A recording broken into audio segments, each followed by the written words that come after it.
Hey, I want to welcome everybody to the Coach Howard Show, and today is a very special show, and I'm so excited that you can join us. I've got some very special guests tonight, and I'm kind of just overwhelmed with the guests that I have because they're all very dear to my heart. And when I reached out to them, not knowing if they would accept, they all accepted, and I'm so grateful that they all did, and I thank them all. We are right here at the Cut Above the Rest Barbershop this evening. One of the pillars in the community, Al Edmondson, has been here for 30 years, and he's the guy on Mount Vernon for getting haircuts. And I thank him for allowing us to use your barbershop. And he's not only just does he cut hair, but he does so many things in the community. And he's been a face here for many, many years, and will continue to be for many, many years. And and real briefly, I want to talk about how this came about. One morning I woke up, and every morning I would look at the news, and I would continuously see teen killings and violence. And I've been dealing with youth for over 41 years, and it just began to touch my heart each and every day. And I woke up one morning, and I seen where I think it was 2 or 3 teens that got shot or killed one night. And you all probably remember it wasn't that long ago. And I remember it was on my heart, and I told my wife that morning, and I called Al that day. It was probably about 11 o'clock that day, and I told him, what was on my mind, what was on my spirit, and what I wanted to do, and if we could do it at his shop. And he said, yes, no problem. And then I reached out to everyone else, and I asked Al if he would reach out to the mayor. He reached out to Jason. One thing led to another, and you accepted, and I'm really glad you did. I want to start off, and I want to read something to open up my podcast that I found that's kind of disturbing to me, but I want to read it because it's. Let me read this here. Annually, nearly 4,000 children and teens ages 0 to 19 are shot and killed, and 15,000 are shot and wounded. That's an average of 53 American children and teens every day. And the effects of gun violence extend far beyond those struck by a bullet. An estimated 3 million children witness a shooting each year. Gun violence shapes the lives of the children who witness it, know someone who was shot or lived in fear of the next shooting. I guess my first question is, to the mayor, I'd like to ask you, what measures right now are currently in place to address gun violence in the urban neighborhoods, and how effective have they been thus far? Well, thank you for having me, and thank you to all of these amazing community and faith leaders that have joined us here tonight. We need to be direct and honest. Gun violence is a public health crisis in this city and in cities across America. Some of the statistics you already cited there. First time in the history of the Republic, children are more likely to die as a result of gun violence than car accidents, than cancer, than any other illness. This is a crisis, and it's a crisis that requires us to acknowledge how policy has shaped the situation we find ourselves in, the lack of investment in young people, but also a proliferation of guns. It's easier to find in most neighborhoods a gun than a job. And so you put that on top of what our young people have been through during the pandemic, the disconnection, the isolation, the depression, all the other mental health challenges coming out of the pandemic, the proliferation of guns, the most reckless and dangerous gun policy in the state history. So stand your ground wasn't enough. So we did concealed carry. Then we did permitless carry. I mean, right now, the duty is on the officer to ask the individual if they have a firearm. It has never been more dangerous to be a police officer in Columbus or in Ohio than now. And we just saw a result of that just a couple of weeks ago. And thank God one of our officers has survived and is headed home. But for young people in particular, I think we have to continue to think about prevention, intervention, and enforcement. We have to have this comprehensive approach. But this is a public health crisis. And I would tell you this, that if anyone in our community, if there was a segment of our community that was facing a virus or an illness or a cancer, what would we do? We would all come together. We would look at the best practices. We would look at research and evidence. We wouldn't fall into partisan lines and, the blaming and the ideology and this and that. We would find the best scientists, the best research, the best practices, and we would invest. And we would develop a vaccine. And we would do everything in our power to protect our kids. But instead, what you see at the state and the national level is telling local governments and local communities to figure it out on their own while they continue to pump firearms into cities. So it's it is a crisis, and we need everybody. Everybody has a role to play in, doing their part. Thank you very much. Pastors, in your opinion, what do you think can possibly be done? I know we can't just stop it, but that maybe can be done to curb it. This problem of shootings with our young people is just really disturbing. Bishop? Yeah, let me echo the mayor in thanking you, Coach, for pulling this together, and thanking you for opening up Cut Above for us. We're here on a Sunday, all these preachers and the mayor who could be one, because of you. Thank you. Because of you. And so let me approach it. In your opening statement, you talked about the number of children, 0 to, 12, murdered, 15,000 wounded, and then you gave another statistic that to me is more alarming. This will sound strange, but hear me out. Those who witness gun violence. I want you to hear this, and the four of us bury these people, and the mayor comes and mourns with us. But the young child in that box can no longer be hurt. The wounded child, physical scars will ultimately heal. Those children who see it, whether it's against their mother, by their father, whether it's against a classmate by another classmate, or one-on-one police violence, whatever, they are scarred not just physically, mentally, and emotionally.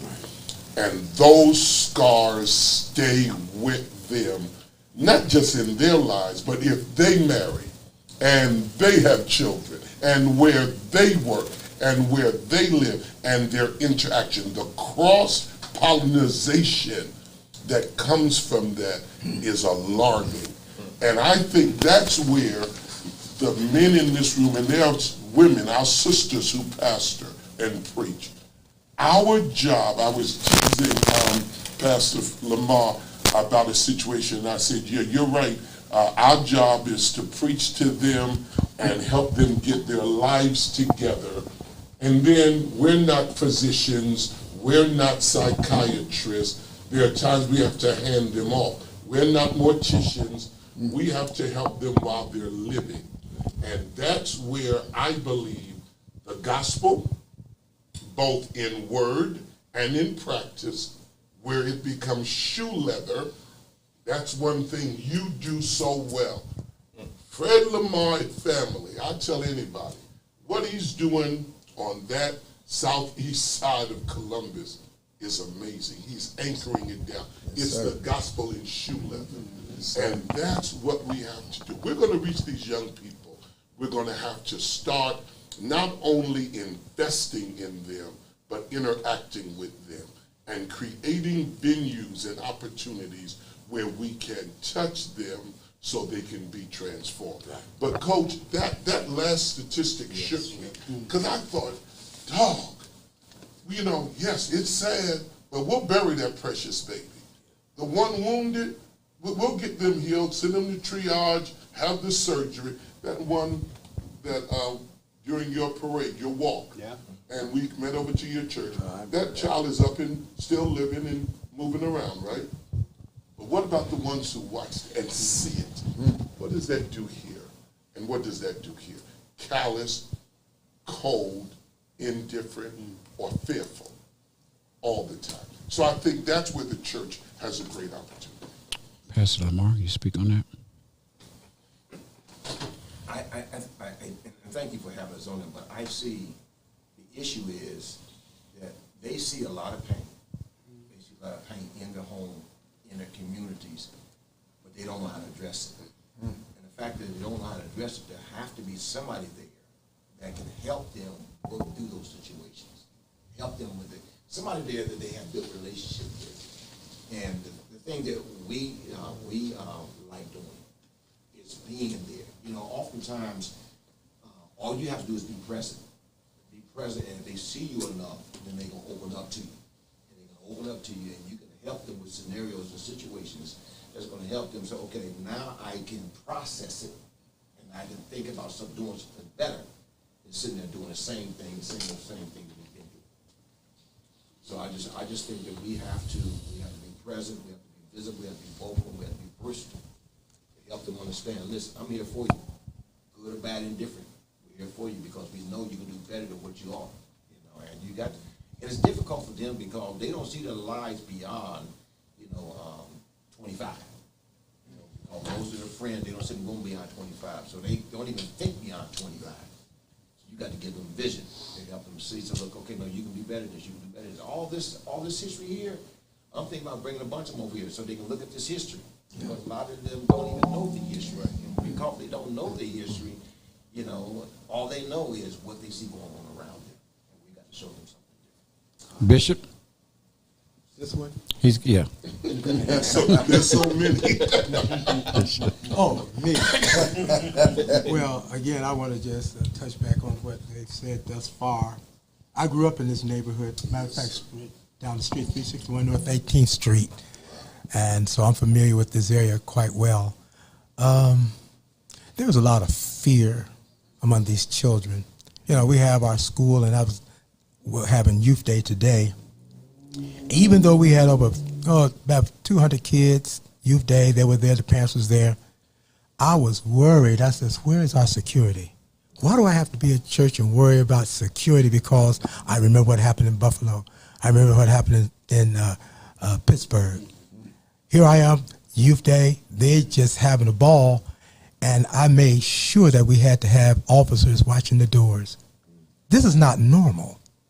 It's a psychological thing within our minds as pastors. While we're preaching, someone could come in and shoot everybody. So there's frustrated expectation.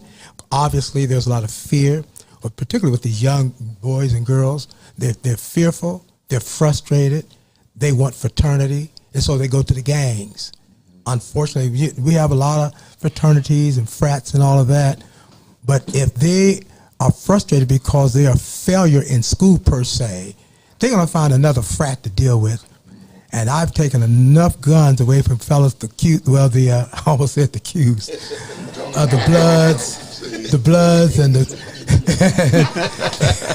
I probably need to take some from them, but it is a frustrating thing for me after 44 years of pastoring. I've never seen it this way. So what do we do? What are the things that we can do as a community? He has a wonderful program on the South Side. We have We Are Linden with Ralph Carter. But there needs to be some collaboration between these different entities coming together and sit down and talk. Well, how did you do that? Is this in the South Linden, in the Linden area, the Northeast Quadrant, where you are? You're around where I am. And so there's a lot of things that's going on, but we as pastors have to leave our egos outside and sit down and collaborate. How do we have the best practices to take care of our children and our seniors? I had a lady in her 90s. Some boys raped her in her house. This is the kind of things that are going in our community at gunpoint. Yeah, I read that. Yeah. I was so angry. What happened to the moral fabric in our community? these kids have, most of them, I won't say all, they don't understand that wrong is wrong. You don't do certain things. Honor thy father and thy mother. They don't know anything about that. But I think there needs to be more collaboration as clerics to come together and just sit down. Okay, what are the solutions? Do we need to get our fathers back engaged in our young boys and young girls' lives? One of the hardest things, and I'm through, is when we have a school called Legacy. And I go down and talk to the boys and the girls, and I was sitting across the table talking to the girls and the boys, and so one of the fellas started crying. And I said, well, what's wrong? I won't call his name. He said, well, you come and sit with them, but you their father, but my father never shows up. It broke my heart. I said, what do you want? Dads. I wish my father would come. So I sat with them. Sometimes we just have to leave the pulpit, hit the pavement, and sit with these young boys and girls that don't have fathers and do the best we can. And I mean, it's tough, but you know, that's what we're supposed to do. We're like, there's a lot of prodigal boys, but there's a lot of fathers that care and watching to see if they come back to the home. And so I think at this particular point in time, I'm going to do everything in my life to at least try to mentor, monitor. Then that's ministry, and then it multiplies. Did I do that? You did real good. All right. So I just want to say that. I leave it to the millennials right here. Yeah. Now you're probably, I would probably say the youngest one in here. I was hating when I saw it. And what's your thoughts on that? Well, first, Coach, it's an honor to be part of this very, very distinguished panel. Obviously, I'm the youngest guy up here, and many of these gentlemen are my heroes. So, honored to be here, and obviously, Brother Al, we do a lot together. But and just appreciate and respect the work that you all do. I think what I would say has probably already been at least touched upon or glossed over, but I think ministry has to get mobile. I think the reality is too many times we have an expectation for them to come to us, but that's not what we saw Christ do, right? Christ took the word and he took the kingdom to them. And John chapter number 6 is a profound portion of scripture to me. The Bible said originally that they were following Jesus because of the miracles. And then it shifted and said they were following him because of the bread.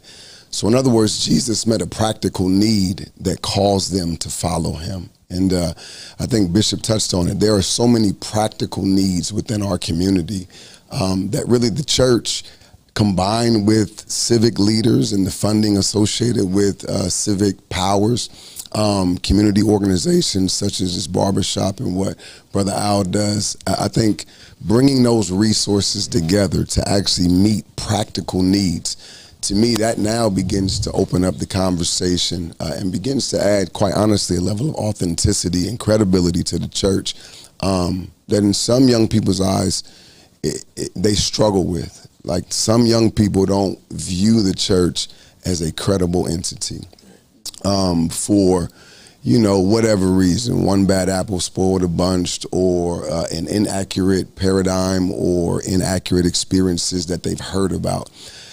The reality is to me, I think the church gets the credibility back by meeting practical needs, going to where they are.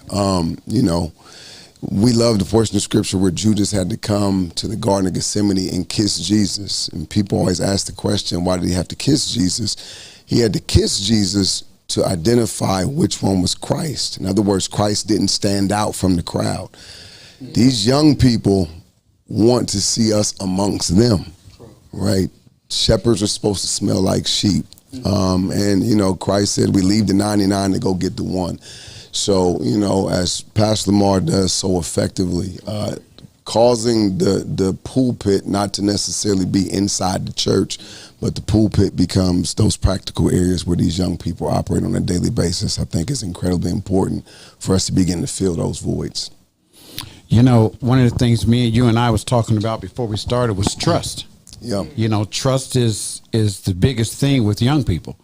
And over my 41 years of doing this, I'm doing it, but God has me to do it. And I'll continue to do this until I go on to be with him. But, you know, I have many moms call me because they don't have dads. Yeah. And I can get on them because they know Coach Howard loves them. and they know I care about them, and they know I have their best interests. And but that's very, very important. I've got some good questions for you, pastors, but I'm going to ask you a question here, Mayor. Are there any specific programs or initiatives aimed at reducing gun violence that you believe have the potential to make a significant impact? And if so, how do you plan to expand or improve upon them? Yeah, we're blessed that we have a united front at City Hall, spearheaded by Council President Hardin and the City Council. So in the last 2 summers, we've invested record number of resources into summer programming, youth employment, other activities for young people before and after school, during the school year. We really felt we had to make restorative investments in young people over several consecutive years to try to make up for some of what they have lost over the last couple of years, while violence has increased at the same time. And we've seen some positive results. Last year, violent crime was down 33%. Homicides were down 33% from the year before, which is the biggest drop of any big city in the country. We've seen an uptick this year. In one area particularly that we're concerned about with young people is the homicides involving domestic violence. So we've already had 16 homicides this year from domestic violence situations that have become fatal. There were 7 all of last year. It's not even August yet. Is this with young people? It has involved young people. We've had siblings that have ended up killing each other. There have been parents that have ended up killing children. So this is a particular concern. And so trying to get more and more resources out to folks. If you're in a domestic violence situation, how can you get resources and help so that hopefully it does not end up fatal? That's one area that we're really trying to push hard through our Office of Violence Prevention, which we created last year as one of the recommendations from Dr. Roberts once she declared gun violence a public health crisis, was this Office of Violence Prevention. So investing in young people, making sure they have proven programming, part of what Pastor Lamar, he's doing at his church that I visited last week, and other organizations throughout the community who have a track record of working with kids, keeping them safe and keeping them on track academically.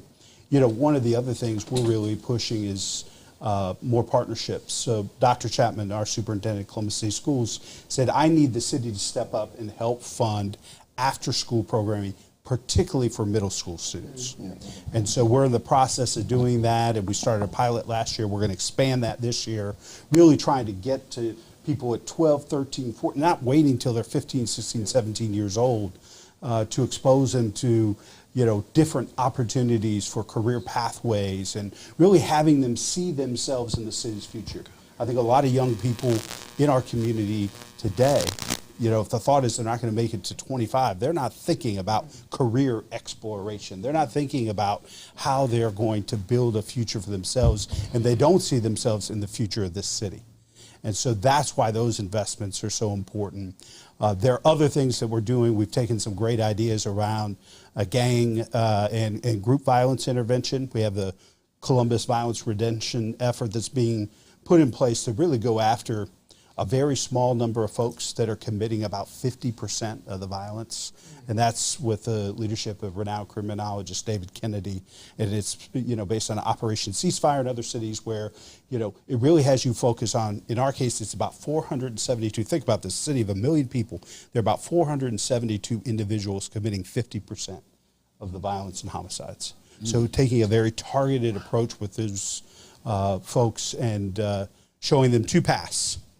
Here are jobs, opportunities, resources, housing, support for your family, or let me introduce you to the city, the county, the state, federal prosecutors, because they're going to be they're going to be all over you. And if you're involved with violence involving guns, you're looking at very, very long prison terms. So there's an opportunity, you know, to choose one path or the other, and we think that's going to be another effective tool. But investing in our young people, lifting them up, supporting them, critically important. Coach, but Al, can I just and I hate to interrupt, but you said something just now. Give me the number again. 452? 472. 472. But Alan, I locked eyes when you said that. Now, this is something we don't want to talk about. This is tent talk, all right? If we know it's 472 people, and if it's repeat, recidivism, same ones, we in the community have to stop covering for them.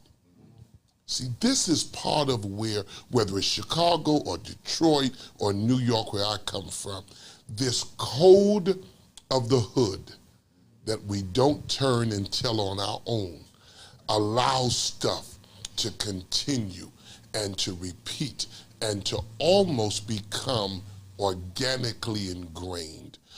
We've got to be willing to say, you know what? If he keeps doing this, he finds no cover, no shelter. It's the only way we're going to stop it, because it sounds like a pandemic epidemic when 1 million people is 472 folk. And at some point, the community has to police itself. Now, I know that's not popular, and I know it gets me in trouble, but that's the reality. We can talk superlatives, but we have to make it realistic. And some of those are our cousins, and some of those are our friends from high school. Some of those are people we hang with and kick it with. And we know what they do, and oh, that's just him, or, you know, hey, we know, but hey. Nah, if that's what's going down, then the community has to find a way to deal with it and confront it, because it's only when we hold each other accountable that we're going to see some real change. Let me add on to that. All right, and I agree with Bishop. I agree with Bishop to this point that if we know who's doing it, we have to hold them accountable. But the challenge is, how do you hold them accountable? Because snitches get stitches, okay? And they only get stitches, but they get put in ditches. So here's the thing you got to begin to do, and we did this a while ago. When you build a relationship, they're going to come to you, and they're going to tell you what went down, because they don't know what to do. Okay, so now you got to guide them. There's been time, I don't know how many remember back in 2009, when I was working with the juvenile courts, and I had two young men that got in trouble at Independence Junior High School, and they had community service. And it just so happens the guy they got in a fight with at Independence lived right up the street. So when they was coming to do community service, they ran into confrontation. Confrontation ran into the point where a homicide happened. Came on to church like ain't nothing happened. And I had Bible studies, and the day I had Bible studies, the theme was when Generation X meets Jesus. And one of the boys who saw it came into the Bible studies and wanted to talk to me because he knew the guys had done it. And I said, I didn't believe him, because these guys could not have done something sitting up in Bible studies so calm like they were. Okay. So after I told my associate man, I said, go ahead and call the police, do what you have to do, but I'm going back to teach Bible studies. In Bible studies, about 7 minutes before 7 o'clock, the police came up in the building. And they was in the vestibule right outside the sanctuary. I was teaching the sanctuary. They said, you know, hey, they need to talk to you. I said, well, excuse me, I said, I'm in Bible studies right now. I said, I got 7 minutes and I'll be done. Reclaiming my time. Yeah. And they said, no, we just see him now. And I told my associate, you tell them I'm in Bible studies. I'll be done in 7 minutes. 6. Yeah, 6. So after Bible studies got done, I told everyone to leave, and I told the two young men to come go to my office with me, because I don't know what they've done, but I know what they're accused of doing. Anyway, I took them to my office. I said, listen, I don't know what you've done, but they say you've done this. So I need you to go with them, and I'm going to call your parents. Okay, afterwards, I talked to the officers, but it blew up on the Tom Joyner morning show that preacher wants to save boys before they get arrested. You know, and this was back in it was during the time when the consent decree and all this stuff was going on. So it blew up, and the community saw me as a person that they can come to, that they can bring their problems to and whatnot. So I took advantage of that to really help them. So there's been time when people commit crimes, they come, I said, look, here's how you have to deal with it. I said, listen, if you don't tell on yourself, I said, you know he's got people out there. And the people out there know that you did it. And trust me, it's going to be another homicide. Because if they can't get you, you go out of town, guess who they're going to get? They're going to go get your people. So now you out of town, but then your mother's house, somebody's house got shot up. So all you got to do is go tell on yourself, go lay down for a while, and while you lay down, make sure you get your education, everything you need to get. And, you know, so you got to get them to the place to understand, listen, you doing this not just for you, but you're doing it for your family. Because though the streets don't talk to certain people, they talk to one another. And so listen, if you think you done got away because you done killed somebody, it's just a matter of time. It's your turn is next.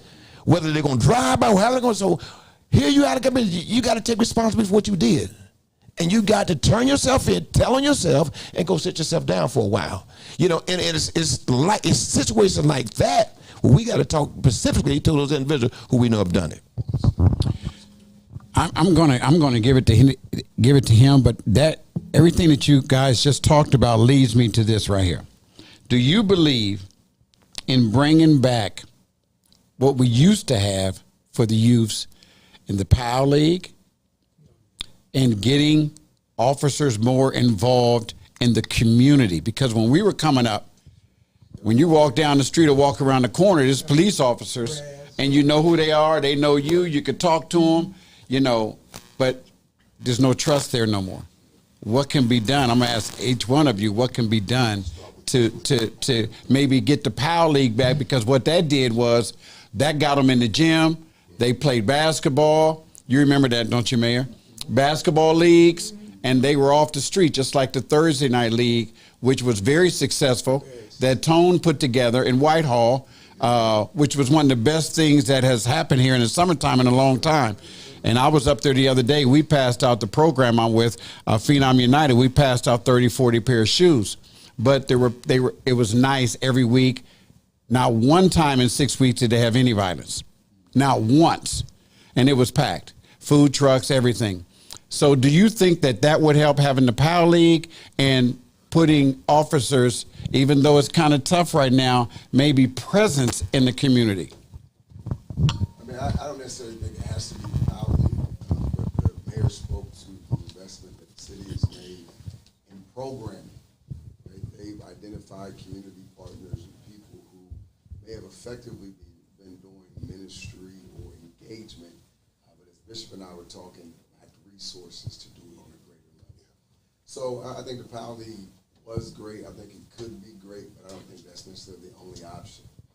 You know, one of the greatest community resources that are all over the city of Columbus is the churches, right? You got churches with gyms, you got churches with multi-purpose spaces. So, you know, instead of trying to get to where the POW League is, or even getting out to Whitehall for what Tone did, which was phenomenal, why not use these community hubs, right? Pour resources there. They're in the communities that these young people live in. And then you can get people like myself or Brother Jenkins or somebody like that to get out there and still be able to play with them, right? Yeah. Using every single last one of them. But you know, to For me? You put it in a gun. You put it in a gun. I'm an expert. Yeah. So I think the collaboration piece, somebody spoke to that earlier. I think the collaboration piece is incredibly important. I think we have resources. I think we have creativity. I think we have relationships. But what we really need funding for some of the things that are already in place, to do it to a greater scale, to reach more. And, you know, we have a summer program, a couple things that we did. We identified 30 young people that were transitioning from middle school to high school. We identified 30 young people that were transitioning from middle school to high school, and we established what we called CBUS Emerging Leaders Academy. And we pulled in people from the community. We brought in civil rights attorneys. We brought in educators. We brought in health and wellness people. We brought in individuals that would expose them to things that would be beneficial for their overall development. Began to pour into them to, as somebody said, cast vision. But something else that we did, because we have Columbus Afrocentric that's right across the street from us, is we had 100 and something young people that were in summer school. Right, these are people who, if they don't matriculate to the next grade, some of them are even at the point of graduation. If they don't graduate, you know, what we tell them is 4 for 40. Those 4 years of high school are going to impact the next 40 years of your life. So what we did is we took some of the resources that the city gave us to incent these young people to hit your markers in summer school, right? Like, we all know how impactful it is now because we have the advantage of looking back to how important those 4 years were for us. So giving incentives, we started out 20 a week. We're going to identify 20 young people a week. If you hit the targets that the teachers have set for you, we're going to give you an incentive. It got to the point, by the time we got to the end of summer school, the young people were fighting over who were going to be the top 20, right? They were showing up early.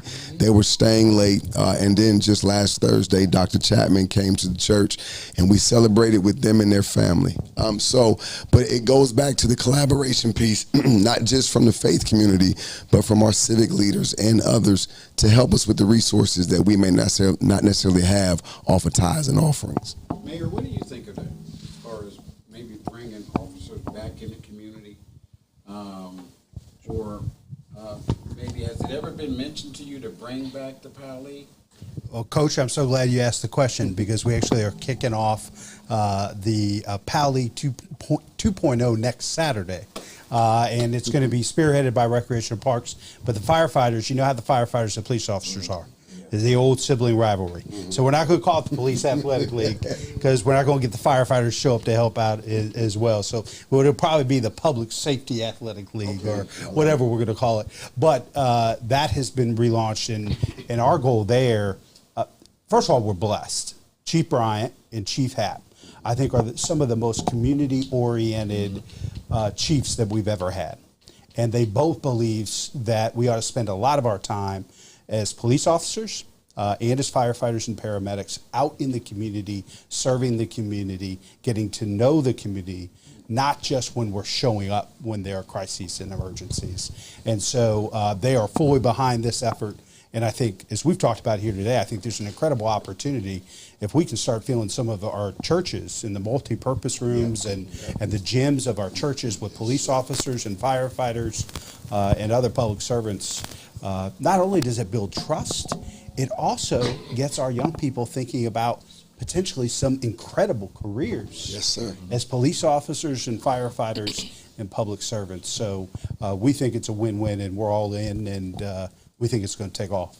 Yeah, I do want to just piggyback. The mayor mentioned earlier the Columbus violence reduction piece. Well, they reached out to us to ask, could we host it at our church?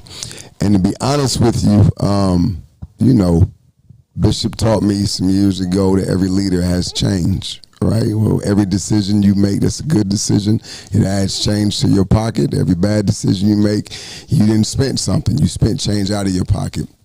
Well, yes, sir. Well, I almost spent it all because I agreed to do the Columbus Violence Reduction Initiative in our church. And to the mayor's point, you know, it was 22, I think, that night of the most violent individuals in the city of Columbus. 22 of the 472. Yeah, 22 of the 472 who they identified to be the most influential. And if we can give the message to them, they'll take it back to their community. And I asked our church for buy-in. Hey, we're about to serve the community. I almost lost all my change because my people were looking at me like, Pastor, what in the world are you doing? We're church, right? Like we don't do this. And I said, well, Jesus came to seek and to save the lost, right? Like, this is the harvest. This is who we're going after. And I said, I think the thing that was kind of messing up my people's paradigm is we're not supposed to be the police, right? We're not supposed to be law enforcement. We're here to be the church. But because of this program, what they're doing is they're bringing the harvest to us so we can let them know what the church really is. So again, it is implanted in every single community. You got it on Sunbury Road, you got it on Refugee Road, you got it on Cassidy Avenue, you got it on the South Side. These are community hubs that can host events like this, can host events that attract young people, can host events that are educational or exposure. And it's a collaboration between the faith leaders and the civic community. Can I just add something? Pastor Young mentioned something. And because you can have after school programs, you can talk about community. When you talk about community, what are you talking about? Because you can talk about police need to live in community, but who else needs to live? Who else's public service needs to live in community? Yeah. You know, because what they see is what they're gonna mimic. Yeah. You know, so everybody needs to be a part of the community. So you have no more, you have to understand what the community is. But he also says something, incentivize, because you can have after school programs, but then after the after school program, what am I going to do? You can have gym night, but after gym night, what am I going to do? You know, until he said the numbers went up when he incentivized it. They was fighting over it. You know, when we was coming up, we had Blackburn. I'm talking about the CETA program. Oh, the CETA. The CETA program. They put money in our pocket. I was on it. You know, I can play basketball all day long, but when I go back home, ain't no food in the house. Right. You know, I need to eat.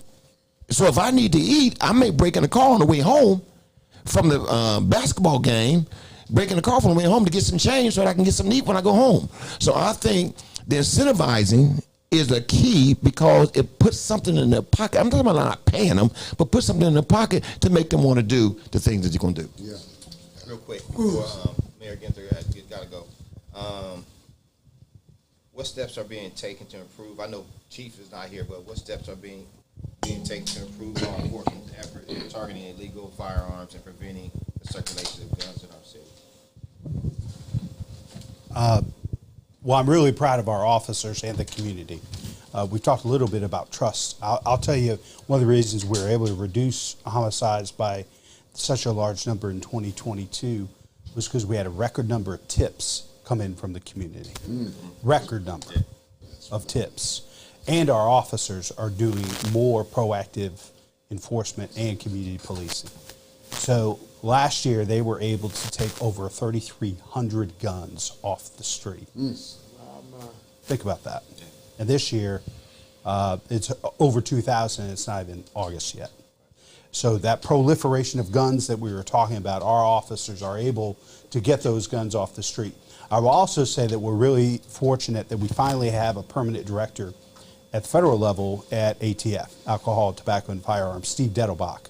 He's a former U.S. attorney from the Cleveland area, and he is working with us to make the best use of NIBIN gun intelligence. A lot of people don't realize what a complicated trafficking system there is for guns. There are guns that are stolen in New York City that are used in homicides in Columbus and shipped off to St. Louis. And so having a federal partner like Director Dettelbach, we're going to become a regional gun intelligence center so that we're working with the entire region, suburban, adjacent counties, to track these guns and crimes they've been used and to be able to get the guns and the individuals off the streets. So very fortunate to have that kind of federal partnership working with U.S. Attorney Ken Parker and Chief Bryant to make that happen. But we invested $5 million out of the capital budget to set up that regional gun intelligence center. But it's a critical issue. I know you have another engagement, so I'm not going to hold you. Thank you very much. I've got more questions for the pastors. Thank you for coming. Thank you very much, Mayor. You have to leave an offering before you do. I knew you. I sat next to you for a reason. Now I'm going to be doing a few more things. Hopefully I can see you again soon. Please, thank you. Question for the pastors. Do you believe that, do you think there's any programs that could be put together with the churches coming together as one to bring our youth together, to get them off the streets. Like, you know, you collaborate, and then it can move around the city, but you all come together and have one major program. Excuse me. Sure it can. And then we're going to let Dr. Forbes Yes. talk the rest of the time. Thanks for making it. He's Thanks for going to making talk it the better. rest of the time. But let me just say this, and I do want to do this very, very quickly. I think it is important, looking at this wall of history, that we remember those who went before us. Walter Cates down on Main Street, even Barry Edney here in Mount Vernon. What was the guy at Chesapeake? Tall. Oh, I forget. Dang on it. Look at Oh, Had to. had Chesapeake, had the best Restaurant. pork chops. Yeah. absolutely. Oh, you went to Trinity. Clarence Lumpkin on the north side. The Spencers. You know, The Spencers. yeah, the restaurant. Spencer. We've got to remember, This and Avenue. that's why this is important. Yes, sir. That whatever we're dealing with now, we've dealt with other stuff. And Columbus has had voices and advocates. Jake Ashburn, Dr. Ashburn, J.J. Ashburn. Dr. M.J. Mitchell, who worked with OIC, Absolutely. Phil Hill, worked in the legislature. We've got to keep those names in front of us because we Dexter. didn't start this. We got to we're standing on other folks' shoulders, and we're seeking. That's why I'm going to take a picture of this because I was just looking and saying, 40-some years I've been going on 45 years I've been in Ohio, and I just thought, man, this is where we were. All the peaks and the valleys, all the peaks and the valleys. But here's the thing, Coach. We have done it. All of us remember youth days. Oh, yeah. Yes. Going from church to church, Absolutely. 4 o'clock in the afternoon for youth days. Then coming together annually for things. All we got to do is flip that script, you know, another variation on that theme, and do things. Part of it is what the two of you said. We've got to, as pastors, we've got to stop hating on one another, being jealous of one another, competing with one another. I glory in what this guy does. I mean, because he does stuff I can't do. I remember one time, Maurice Jackson, we was doing Fruitful Fridays, and we'd go over Friday, was it May? May. It was in May, and every Friday night. And I remember one time sitting next to the late Dr. G. Thomas Turner. He and I sitting there, we suited and booted, because we old. And I leaned over to Tommy. I said, Tommy, let us thank God for Maurice Jackson. He said, why? I said, look around you. All these young folk in here, they're not coming to Friendship and they ain't coming to First Church.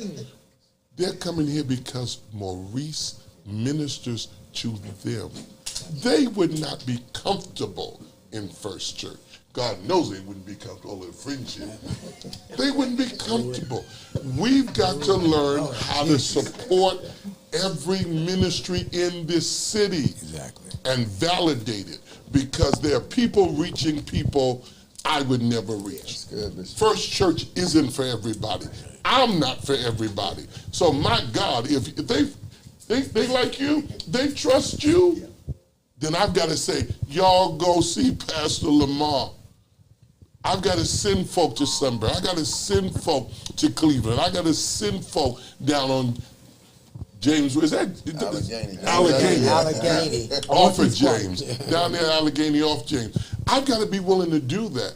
That's the only way. We have to be collaborators and cooperators and not competitors. Yes, sir. Yeah. Pastor Forbes, Yes, sir. we're glad to hear your voice. Please forgive Thanks me. for coming. Please forgive me. Pastor Forbes thought Reading we is had a Zoom fundamental. call tonight. Reading is fundamental. But it's okay. It's okay. I was ready for the Zoom at 6:15. I was sitting there ready to go. No such thing. That's okay. You're here, and I thank you for coming very much. Yes, sir. What do you think about that? Bringing, churches together, Yes. developing a program Yes. that you can work together, because, when you put together pastors like this and come up with more and then have a big program, that Right. could be real powerful. Right. Yeah, I agree with that. And first, Coach, just thank you for letting me come in late. And to the pastors that are here, I'm grateful for that. You know how I feel about y'all. And this is huge because I can see all hands on deck. You know, I got a community leader like yourself. We had the mayor representing the elected officials, which is key. And then you got pastors, you've got faith leaders, and I think that's the core. That's the key. It's a spiritual war. Our people have been declared war on. War's been declared on them, and it is ultimately a spiritual battle. So without the spiritual component, then it's going to be an issue. So I'm thankful for the mayor. But look what you have here. Look at the starting five. This is the post. All right, see the post? That's my power forward. I'm put him at the small forward, and then he and I will alternate. He can run point, I'll run point, and then we'll alternate. But it is going to take. Well, you the coach.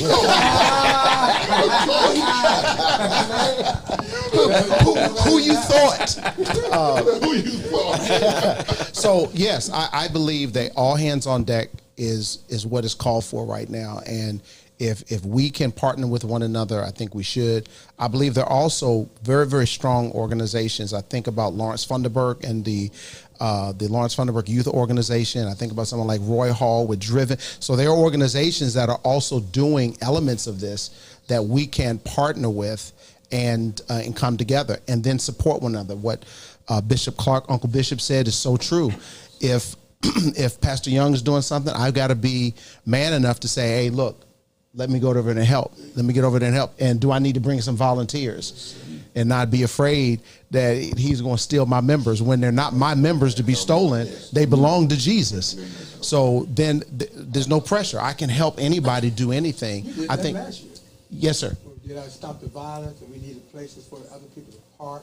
So I called him and said, can our people park? And he gladly opened up his parking lot for our kids, the parents to park. And it was a great event. That's collaboration. Yes, sir. I tried to pay him. He said, Jesus paid it all, so. I just think that would be something good to do because, you know, they need a place, and they need people that they feel they can talk to and come to, and people they can trust.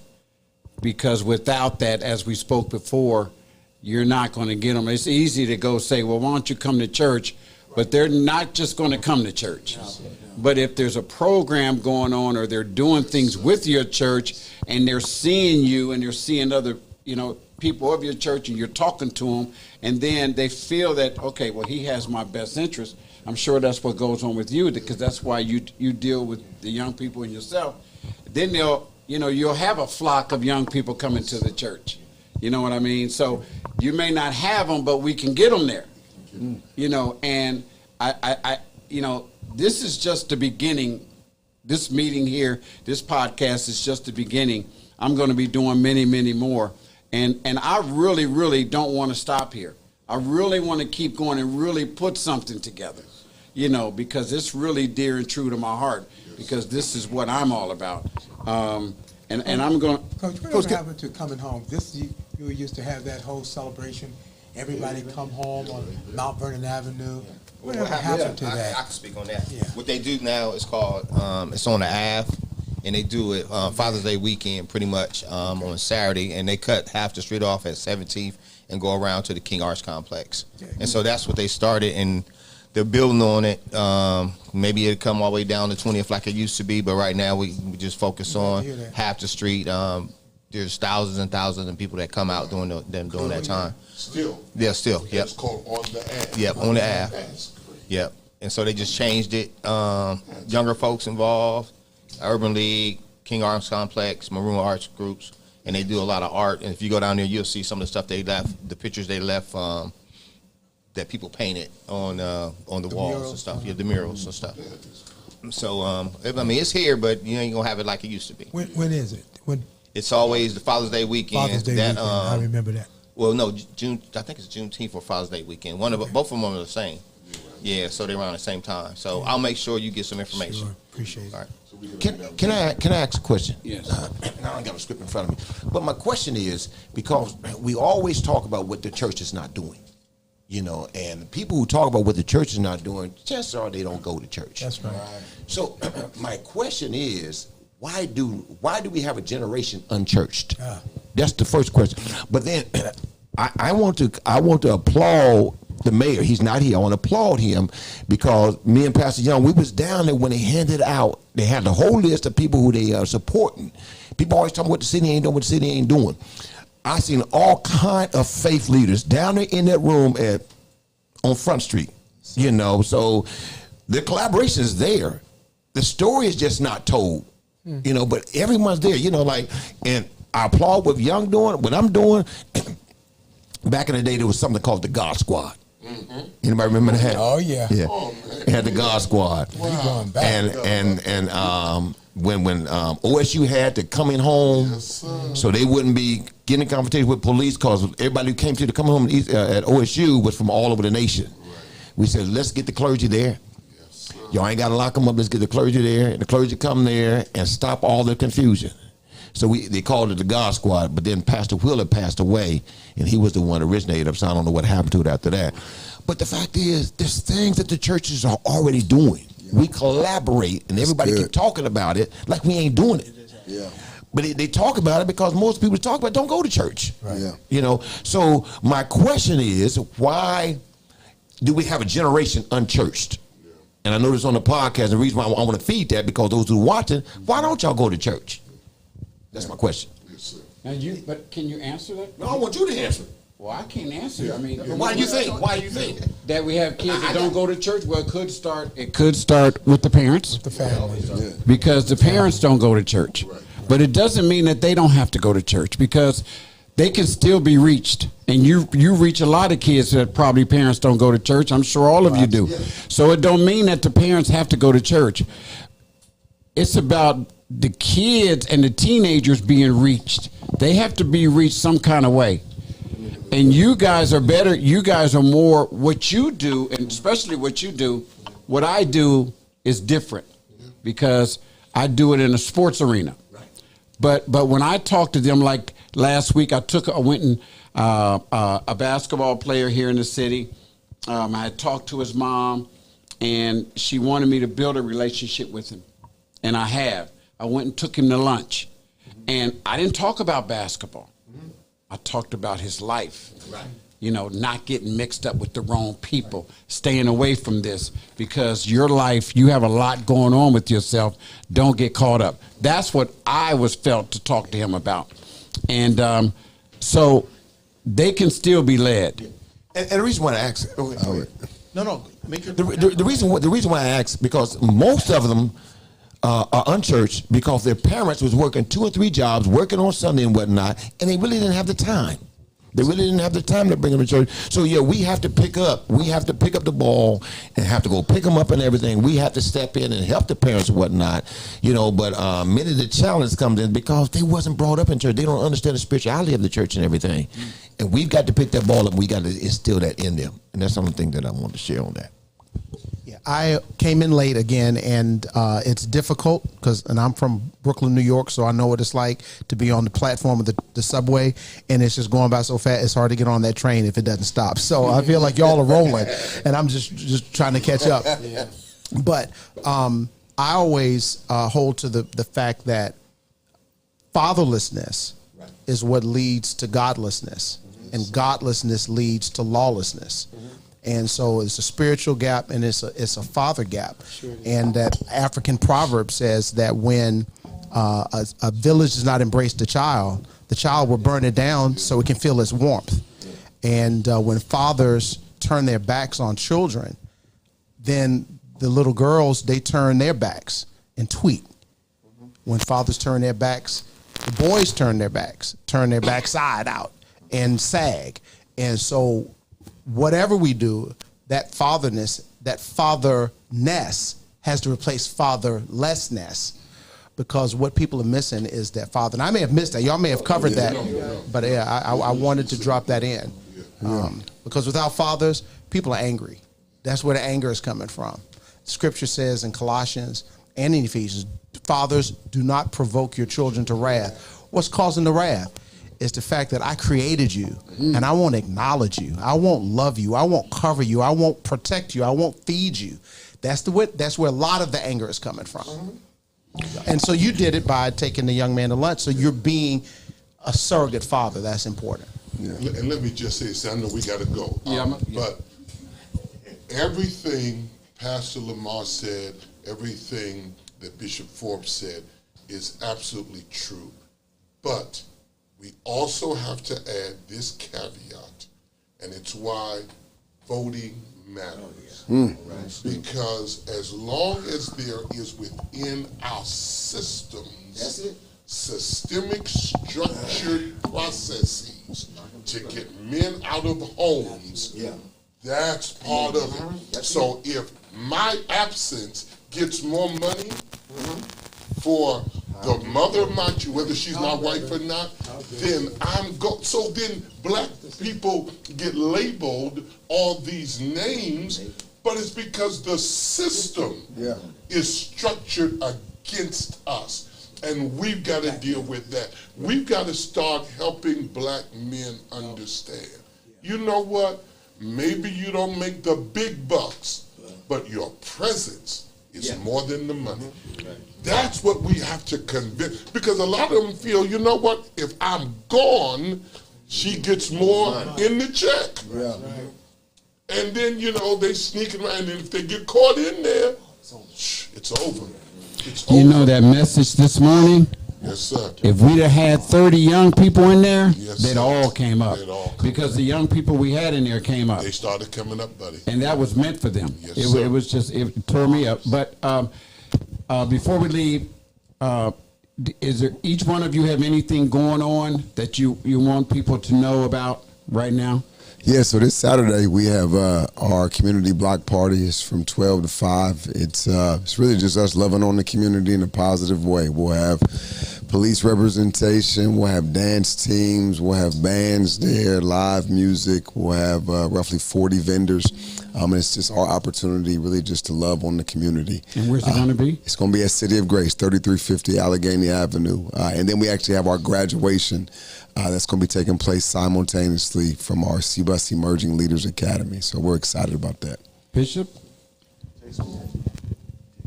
Well, the 19th of August, we're going to have our Stop the Violence program at Mount Hermon Baptist Church.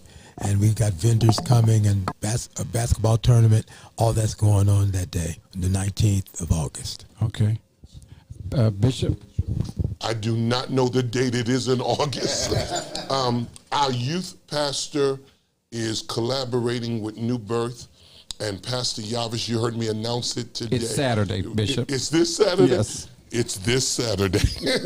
And I'm excited because it's a collaboration between two churches literally across the street from each other.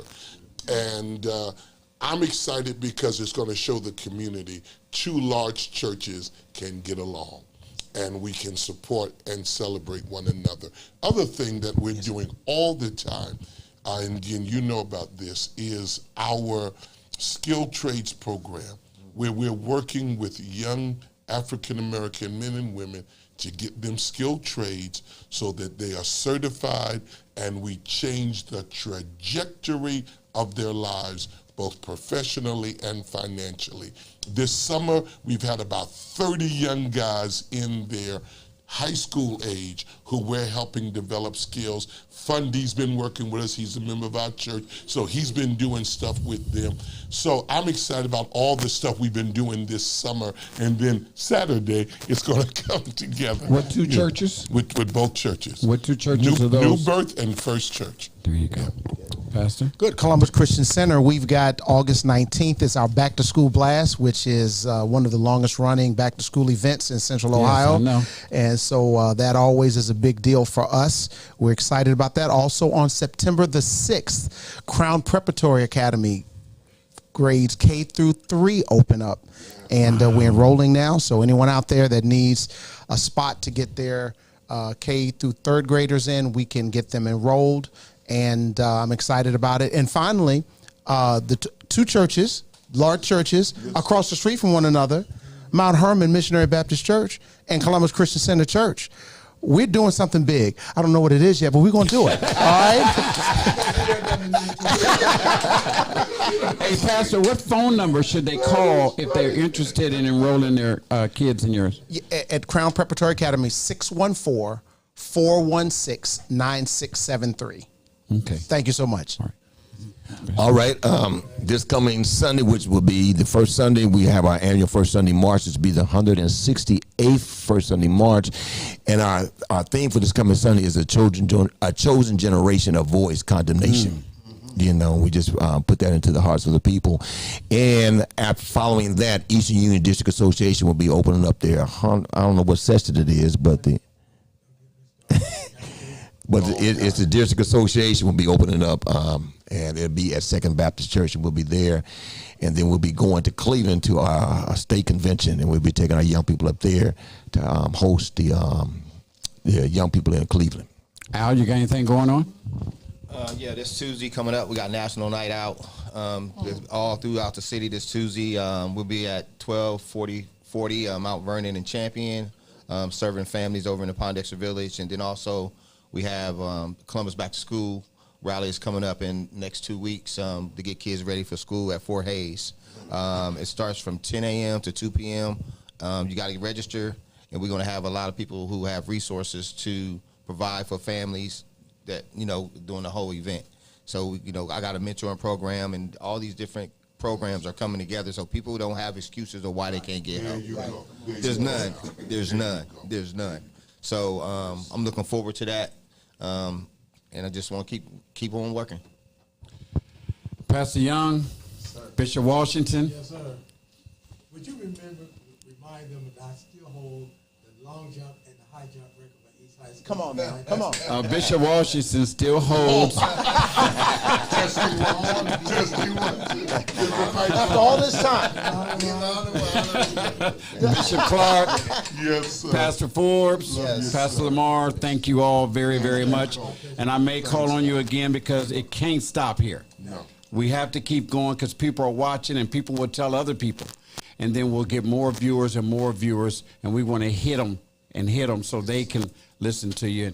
Al, thank you so very, very much for allowing us to use your this is a Hall of Fame barbershop. Yes, if you haven't been here, you need to come in here, cut above the rest. It really has a lot of history on the walls, and it's impressive to me. Thanks for coming into the Coach Howard Show. I will talk to you soon. Remember, football's right around the corner. I have a 10-game schedule, and I'll be seeing you shortly with football coaches and interviews. Coach, thank you very much. Coach, before we leave, Yes.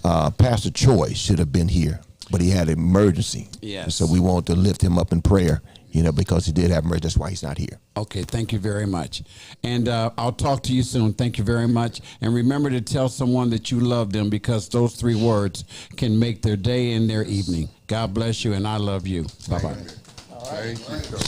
Good job. Good job. Well, Al, this is